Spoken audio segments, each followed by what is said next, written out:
The doctor said that either the baby would not be born or that he would be born with a lot of health issues. She had a dream that she was holding a healthy baby and one of them come over to her, take the child and says something to the effect of, "This is my baby, this is my child."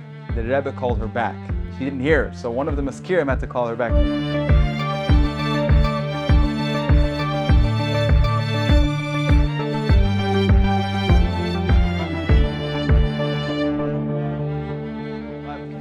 Tzvach, everybody. Hi. Okay. Okay, cool. Listen, he wants to sit with Tatia. What can I say? It's just a natural. Tzvach, tzvach. Look at him, he's such a natural. Zag hi. Okay. Okay, you guys are gonna hear commentary from Yudai. Okay, du willst hören am Meise von Zaidi? Okay, and it's in honor of Gimmel Tammuz, and whatever that means to you. The Taking my words. following today's Verbringen and Soul. There's a story, a personal story. It's kind of a double story that has to do with my father and myself, and Bracha from the Rebbe. So, my father is from Iran, and Iran or Iran Jewish? he didn't come to Tehran Jealous yet. Iran Jewish. Now live in Los Angeles. So he's from Iran, and he left Iran when he was 12 years old. We'll talk about that in a little bit. And when his mother was pregnant with him, the doctors said there were complications. Zugesund. Zugesund. Let's do. It's Zugesund. One more time. So He's allergic to your story. the doctors said that there were complications. The doctors said that either the baby would not be born or that he would be born with a lot of health issues, a lot of medical issues.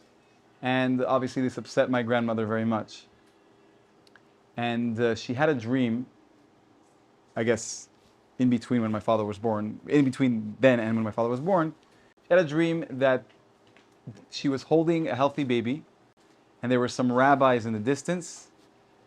And I don't have this story 100% clear. I didn't have time to call my father because he's in California right now. And I'm saying the story kind of spontaneously. But, so anyway, so please forgive anything that isn't clear in the story. But anyway, so she sees some rabbis in the distance, and one of them come over to her, take the child, and says something to the effect of, "This is my baby, this is my child." And she wakes up. Anyways, I don't know the details, but what? Yeah, pretty much. And anyways, the baby was born healthy. My father was born healthy, Baruch Hashem.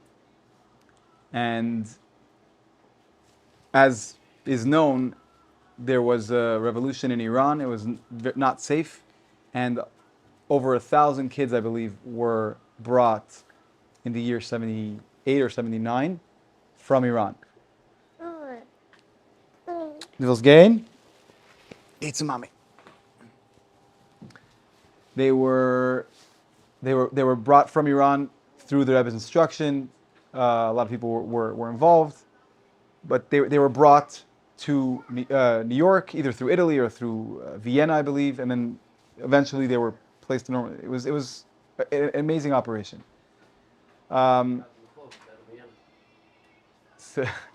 So when they came to my grandmother, or when they were speaking about my father leaving, they showed who they were representing, and obviously they were representing who the Rebbe. And the second my grandmother saw this picture of the Rebbe, she said, "That's the rabbi from my dream." Okay, friends, so quick correction.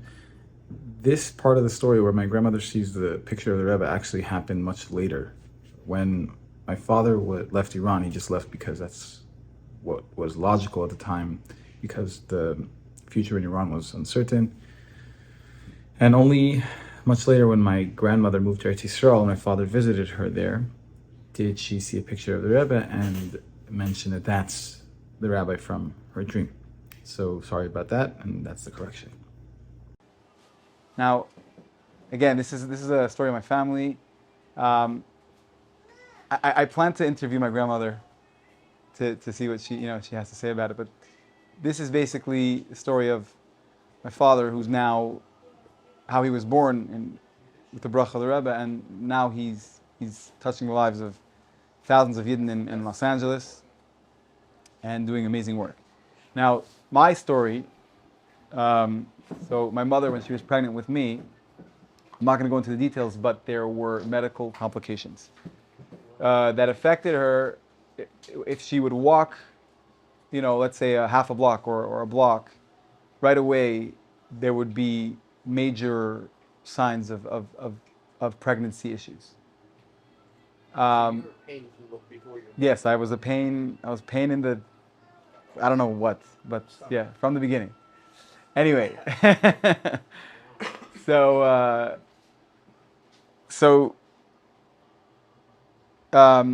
they go to the doctors. And the doctors say they don't know what's going on. They can't explain it, but she needs to be bed rested for indefinitely until, in the hopes that everything will be okay. They go. My mother was vehemently against the whole thing. She was not going to be bed rested, and she says to the doctor something to the effect of, "You can bed rest yourself," and I'm not being bed rested. And my father went to what? No, it makes sense. My father went to the Rebbe by dollars with my mother, and explained. And when they got to the Rebbe, my father explained the situation, and the Rebbe said, "Bracha v'atzlacha," but he didn't say, anything regarding the medical issue, not refuah or anything. She walked away, and the Rebbe called her back, but she didn't hear. So one of the maskirim had to call her back, say, "The Rebbe is not finished speaking to you." Yeah, and so the Rebbe told her refuah shlema b'karev, and in total she got $3, and she left there being able to walk without having any of those medical, nothing. Walked out of there with no medical complications at all.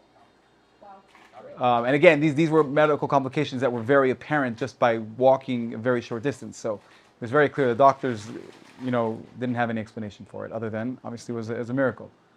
And later on, my mother had open heart surgery, and she needed it because the pregnancy was very taxing on her. The doctors said that she actually had something from birth that she shouldn't have been able to survive even one pregnancy.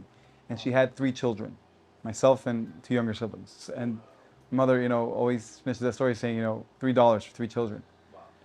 So this is a personal story about our Rebbe, and may we be able to see him in Gashmis very, very soon. May we see miracles very, very, very soon, and the ultimate miracle, which is the Geula. Haguz Vach, everybody. Thank you for joining. Thank you for listening to my story.